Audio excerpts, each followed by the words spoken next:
I have always thought about fostering. It was something I always had an inkling I would end up doing, but I just always put it off.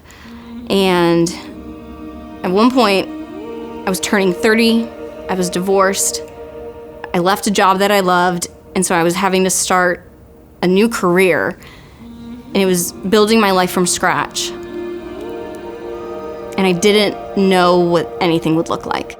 I knew about foster care. My mom's a teacher, sister's a teacher, so I've heard about kids that need homes. And so it was always on my radar, but I always came up with excuses why not to. I knew that I couldn't bring kids into an apartment that smelled like mothballs and pickles.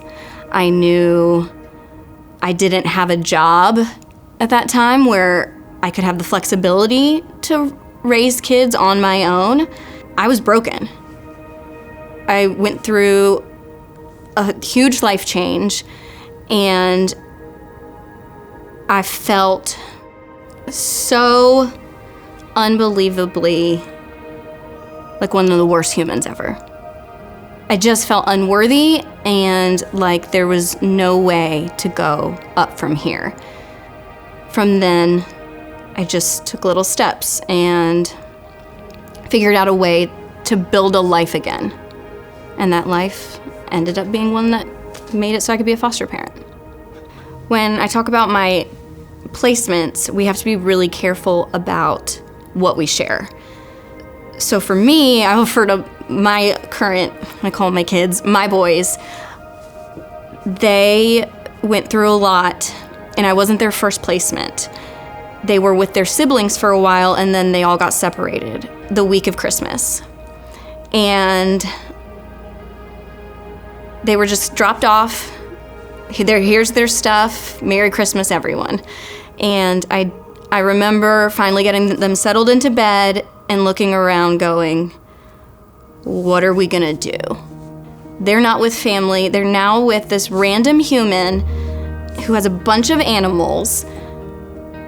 Are they gonna be okay? I remember looking around my house at one point, taking it in as someone who's never been there, and being scared and just wondering, what can I do here? I don't know what to do. Even sitting here with these children in my house, I don't know what to do. We had to learn how to get along with each other. They had to learn how to get along with each other without a bunch of other siblings around.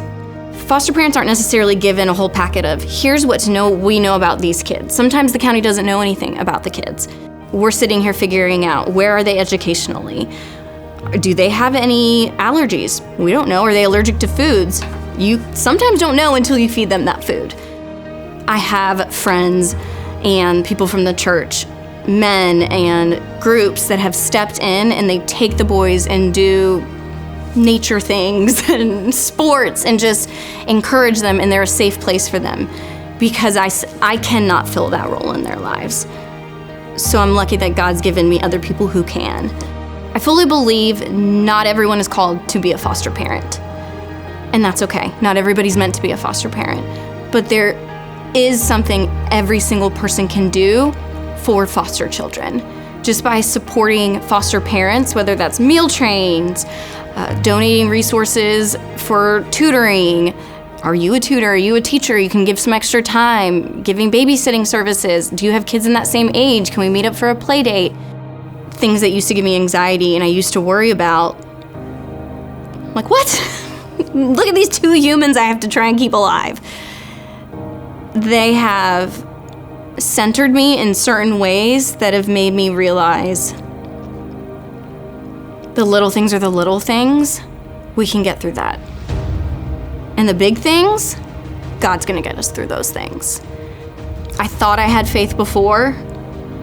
They have showed me what it means to truly rely on God. And they have showed me what it means to live a life that's not just for you. There's something about when the kids aren't your own kids and you're loving them, it's even more of a choice to love them. So you can't always live in the feelings or in the hurt, because these are broken kids who are gonna try and break you sometimes. but you have to choose to love them. That has changed me in the way I see Jesus' love for me. That has changed me. Me and my parents' relationship has changed dramatically. It's changed my whole perspective of life, honestly.